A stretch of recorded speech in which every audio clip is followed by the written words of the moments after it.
YouTube Wardog message over. Welcome back, guys, girls, and everybody else, to part 1 of my Crusader Kings 3 campaign, starting with myself, if I'd fallen through time and somehow become a noble in modern-day Lincoln. We're going to get straight into this because I've already done the introduction video. If you haven't seen that, you should go back and watch that. It's about 9 minutes long. It's not very long. But I explain the general concept of what I'm doing and why. But just a very brief sort of rundown. I'm playing me. This is as close as I could get to me. I gave myself no base skills, essentially because I wouldn't understand anything about the world that I'd fallen into. I'm not a history buff of this era, and I wouldn't be speaking any of the local languages. So, speaking of that, I think one of the first things we're going to try to do here, if I can, is... Can I learn my liege's language? It doesn't look like I can. I'd like to.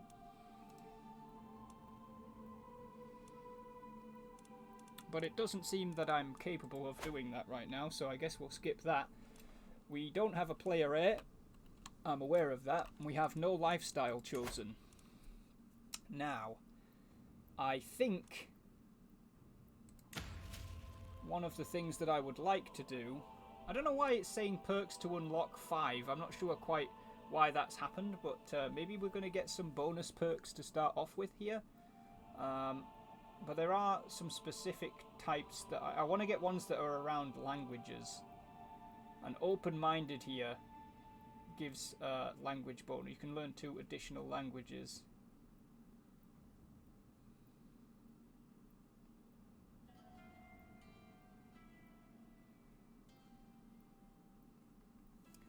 So I think what I'm going to do is we're going to go with a scholarship focus. We're going to focus on trying to learn about the world around us very quickly. And if I'm correct here, we should be able to choose pedagogy. Yep, I get 5 skills to choose. We're going to go with open-minded as well. We're going to go with apostate. Is there a description for that? Not really, but... it means that different faith opinions, I don't know if that's about me, but I hope it is. It doesn't really affect me with people around me, but still. Scientific we'll go for, and we'll go for planned cultivation.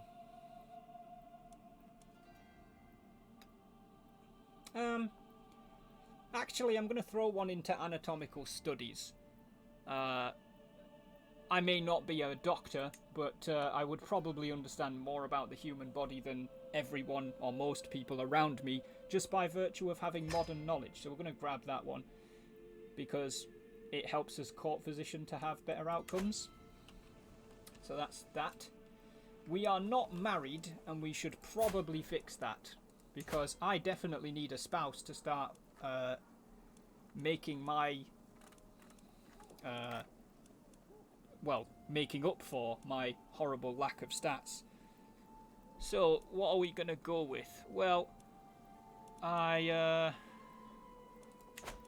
we are going to roleplay this. We're going to try and make all of our decisions based on traits.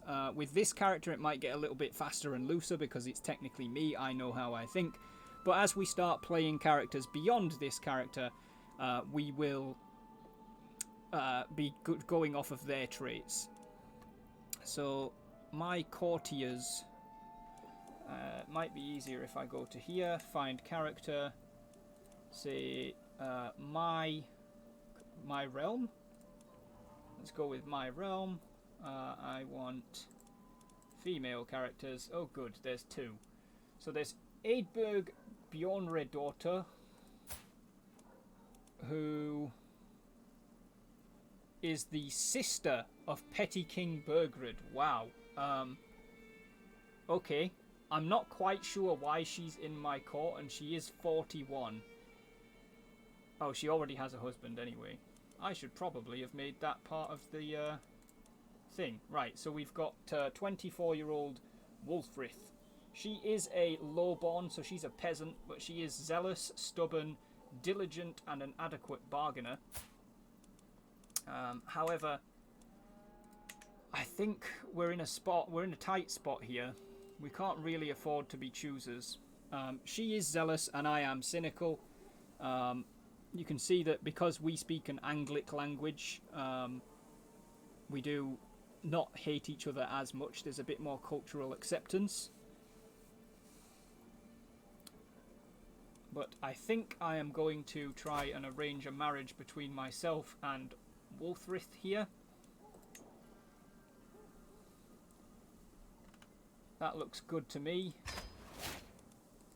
We have married Countess Wulfrith.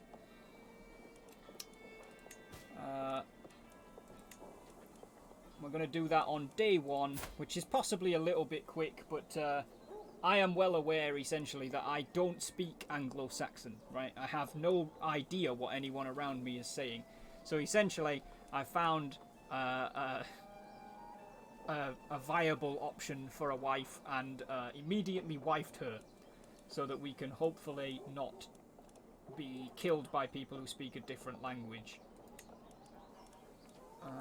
We have few knights and we can hire a court physician. I don't think I will do that because I don't necessarily know I'm playing a game. So I think we're ready to unpause now and see how things go with the war. But speaking of the war, let's go and check our knights. Alright, well, we have 5 knight slots. 1, 2, 3, 4, 5. We have 5 people that can be knights. I think I'm just going to forbid them all from being knights, purely because I know for a fact that some of the champions that our enemy have are exceptionally good. So we are going to raise our troops, who will be under the command of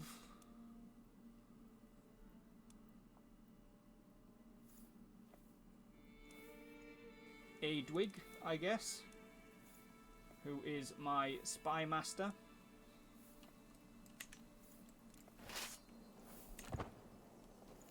We've got 457 men.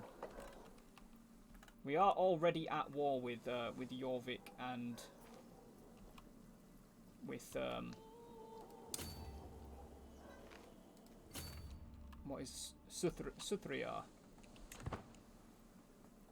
So we're going to try and get eyes on where their troops are. There's 1,400 of them heading up there. We're going to have to try and, like, harass them and take territory that they're not expecting us to take. There's not much I can do with my 450 men alone. But if we are... We're not doing anything right now.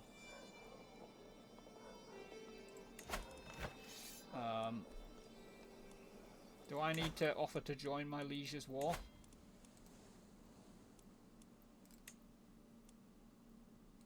Yes, I think I do.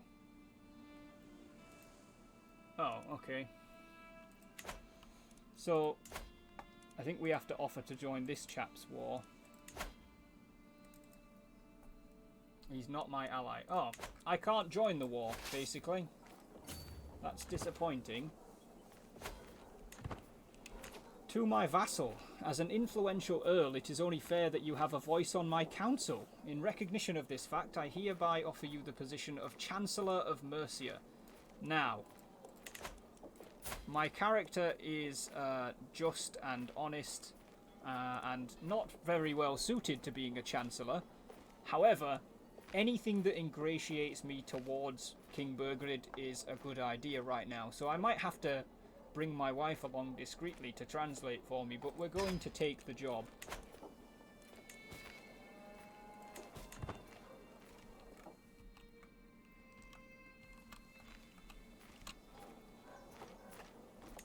And disband our troops because we can't really do anything with them.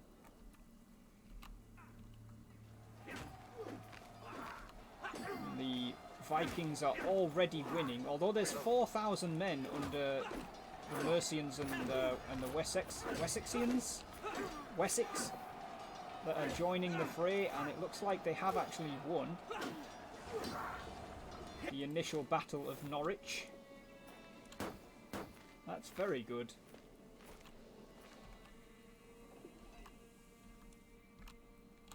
They are coming into my land, as are 1,000 men of Tunsberg. There's not a lot I can do about either of those forces, because we only have 400 men.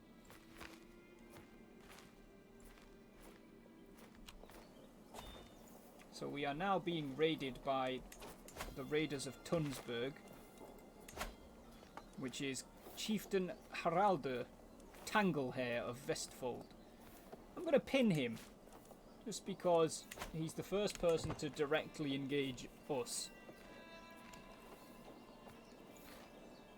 And it looks like... are they going to end up... No. Ivar's host is going to help him with besieging me. Although here comes the allied forces.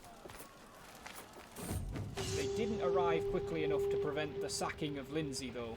My liege has failed to defend the settlement of Lincoln from the ravages of Chieftain Haraldur, and with its fall goes a key fortification for Greater Lindsey.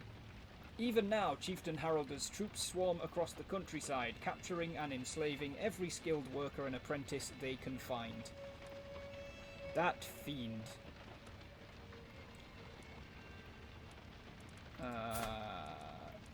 Yeah, I'm just going to say that fiend, I think. I'm not confident in my abilities as a ruler yet. Stone of glass. As I struggle to make out the tiny letters on the scroll before me, I feel a headache building once again. Why do scribes insist on writing such small symbols? I squint and try again. Nothing short of a miracle. With the aid of a stone of glass, even old men struggling with bad eyesight could read with ease. I'm going to say Kjolnuth, my bishop. I need your assistance. Probably have to say that via my wife, but...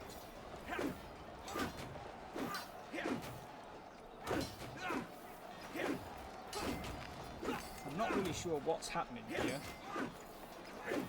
But just in case that our liege is losing, I'm going to raise my troops and commit to joining in with this scrap. We now have 600 men. There we go, I believe we've joined our liege. Our knight Reeve Crodbert wounded Guttorm Hjort.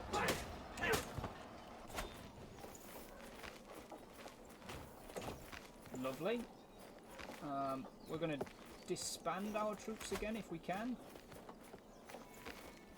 Oh, I can't, so...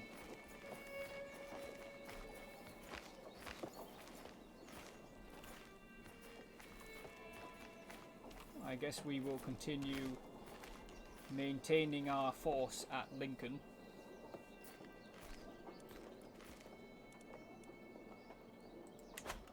I think I'm actually going to pin my liege as well.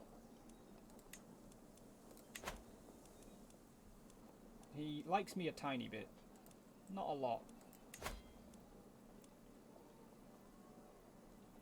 But we're both honest, and being honest is a virtue, so... Yes, open-minded does help me, actually. Can I learn his language yet? No. Not sure how I'm supposed to do that, but we'll see.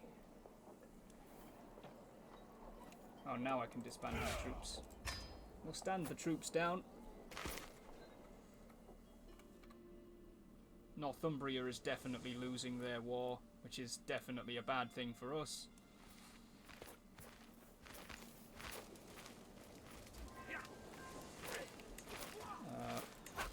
I doubt we'll get there in time, but we're going to try and raise our troops again and send them down to the Battle of Ipswich.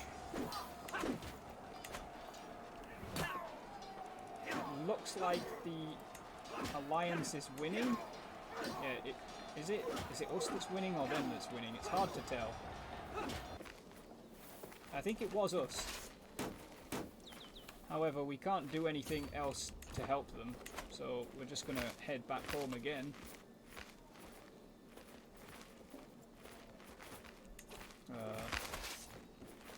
That looks a lot like we're going to end up bumping into them. I don't like that at all. But we're already committed to the march.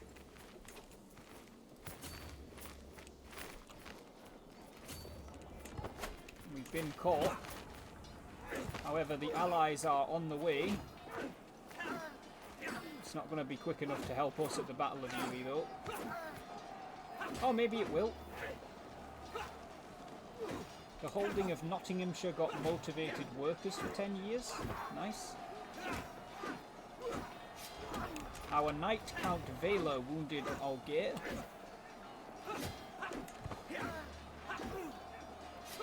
Our knight Wistan was wounded by Fiachne.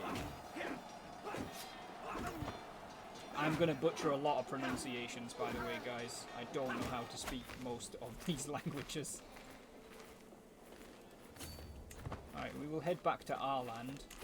Now, Halfdan is definitely winning against Northumbria, but how weak is Ivar getting? His special soldiers are diminishing. This is a like a group of troops that they get at the start, but they don't get to replenish them ever. They're just there to help them try and do what they did historically, but if you can dwindle them down, then they're gone. So Ivar is definitely getting weakened by the alliance down here in the south. Ivar's invasion is of East Anglia. Halfdan's invasion is of Northumbria, which he is whooping right now. We need to expand our troops again. The alliance is beating more of Ivar's men.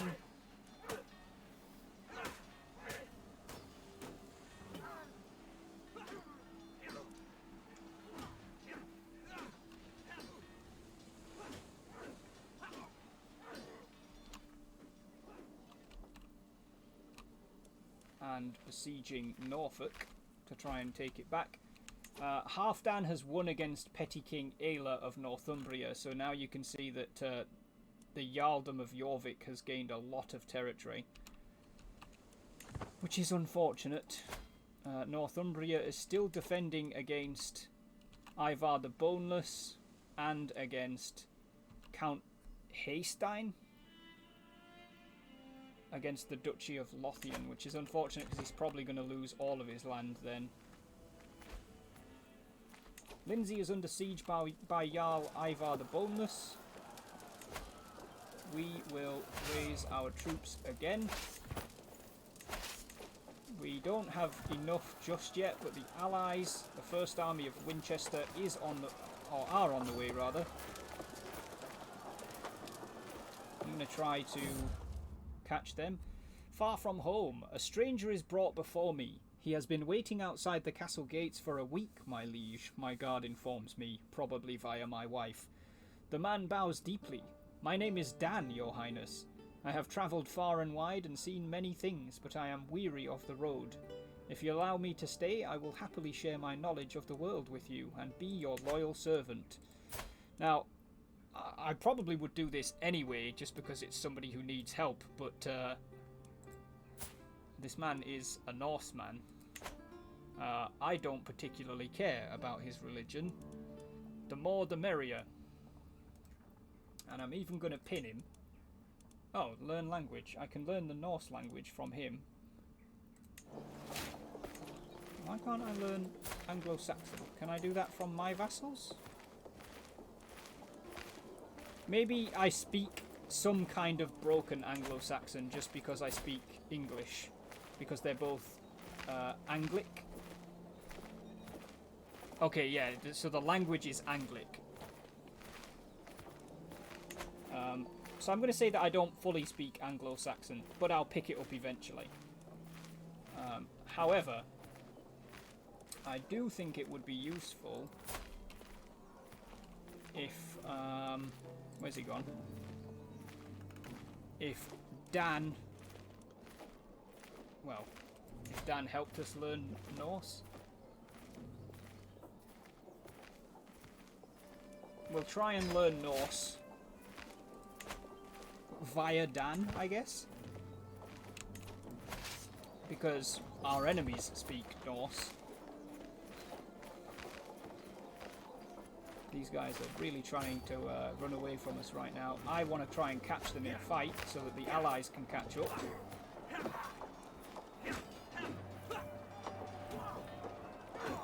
There we go. The Battle of Cockington. It's another victory for the Saxons. And we shall return our troops home and disband them again.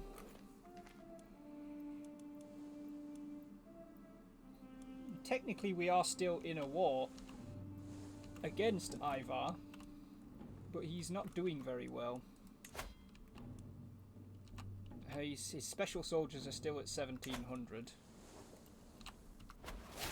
Oops. Hold on. Has Mercia fallen apart? No, that's showing me the other realm vassals. We can unlock a new lifestyle perk.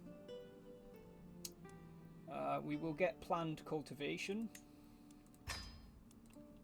Even though presently we're not doing much with our council. I'm kind of going to say that that's just because I feel like we haven't learned the language yet. Although we've been here for 2 years already. I think we'll say by now we can probably speak at least rudimentary Saxon. So we don't necessarily need to learn the language itself mechanically. But we have learned it in character as well by this point.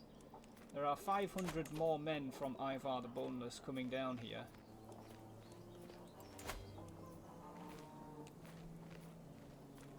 Oh, for God's sake, stop doing that.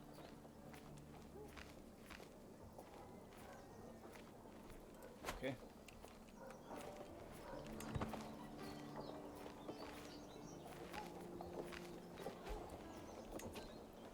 He's besieging Nottingham. Well, this time we can only raise 100. No, we can raise 452 men. Oh, because of my my men at arms as well. Well, that's more or less the same number as Ivar has. Are we going to see any movement from our allies, or no? Doesn't look like it.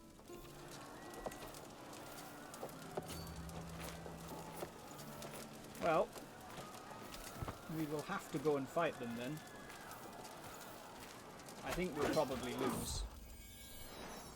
Fate smiles upon me. My wife, Countess Wulfrith, is bearing my child.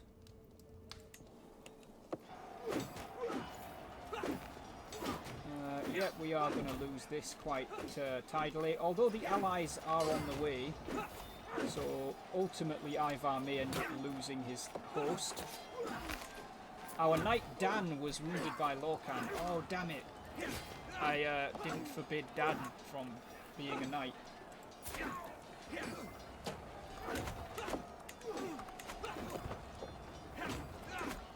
The reinforcements arrived as we were down to our last 3 men. Ultimately, that means the Battle of Nottingham is a victory. Reeve Sigaric increased his diplomacy. Lovely, good for him.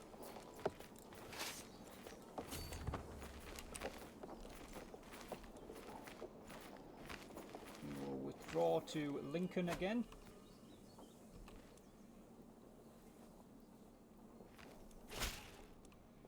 To the loathsome Thomas, I have been corresponding with your Chancellor Reeve Sigaric, and it has been a shameful diplomatic display. You are not the man I thought you were, Earl Yorkenbert of Derby. Well, sorry, Earl Yorkenbert. We can disband our troops again, so we will do that. The war against Ivar is at 65% in favour of the defenders. And Northumbria did indeed lose their other war. They now just have the borough of Dumfries. No, the barony of Annan is what it is. Annandale.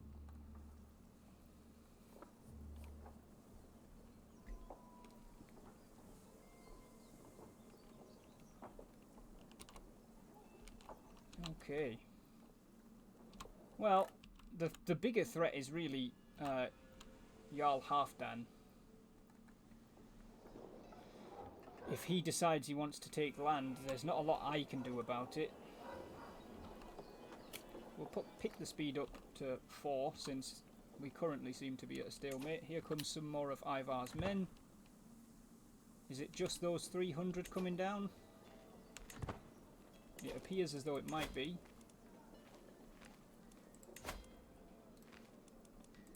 We shall raise our troops. He doesn't want to fight us.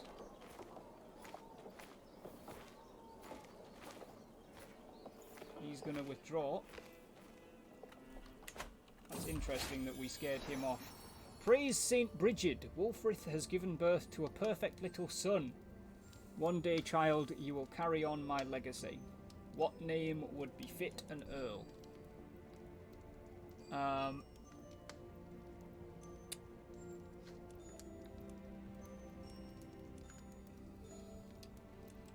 We are going to take inspiration from...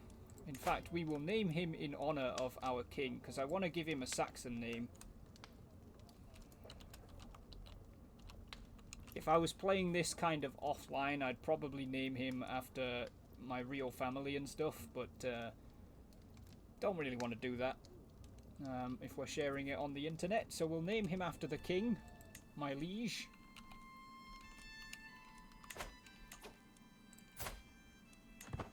And I'm also going to pin the child to the list so I can see when he reaches 6 years old. The Earldom of Lindsey gained encouraged development for 10 years. Lovely. We'll disband our troops again. Ivar seems to be struggling against the alliance down here.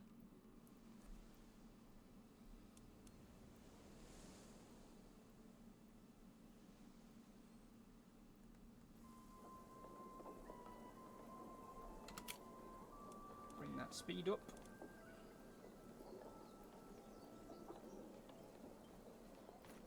Oh, hello. Why is Halfdan coming?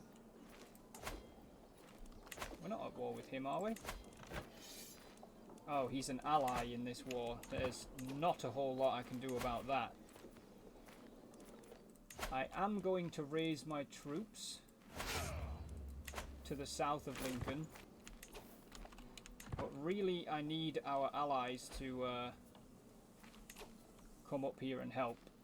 Lindsey is under siege.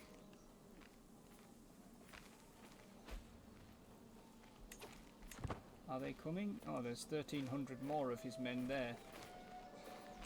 And they are going to march into us. However, that does seem to be dragging the allies this way. The enemy knight Earl Ragnar rampaged through our soldiers and became a berserker. We are sacrificing ourselves here to pull our allies into this fight, and they have arrived. Our knight Oswald killed Mayor Snorri, or wounded Mayor. Our knight Reeve Raidwolf was wounded by Snorri. Our knight Reeve Sigurberg maimed Earl Guthryth. I don't think these are my knights, because we don't have any on the field. One of our valiant soldiers has managed to wound the enemy champion Earl Ubber. Our knight Earl Bjornwulf was maimed by Earl Einar. It does look like, could it be? Our knight Alarico was maimed by Mayor Hakon. Our knight Oswald was wounded by Earl Einar. The Battle of Stamford is a big one. One of our valiant soldiers has managed to wound the enemy champion Earl Ubber.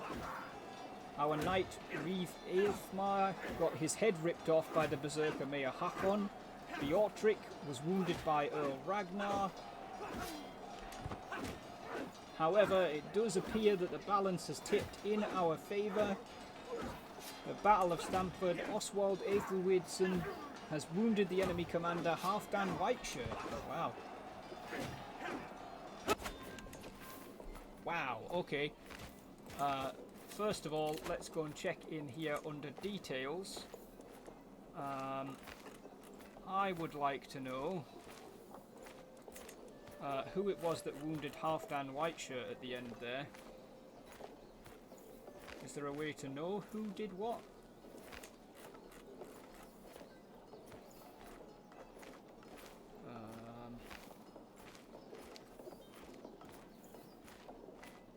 This chap. I want to pin him. He fights for King Eadmund Aethelweirdsson of East Anglia. I also want to look at Halfdan Whiteshirt because he's definitely lost some of his special soldiers. He starts with like 5,000 or 6,000. And I think with the victory at Stamford that we will call this the end of the first episode. I don't know if we will survive. Halfdan Whiteshirt is a powerful enemy, but the victory at Stamford there sets us in good stead. It's definitely whittled down the amount of troops that are available to him. He has 3,500, of which 2,700 are his special soldiers, and Ivar has 1,500 of his special soldiers left. But if we can keep whittling them down, we definitely have a chance of surviving. It's been an interesting first video. I hope you guys have enjoyed. Please comment, like, and subscribe if you want to support the channel and encourage me to keep doing these videos. I'll release one a week. Do apologise for that. I'll release one of these a week. I'm also releasing combat mission videos, which will be, by the time this video comes out, they'll be back to one a week as well. Thank you very much for watching. I'll see you in part 2. For the time being, it's going to be War Dog out.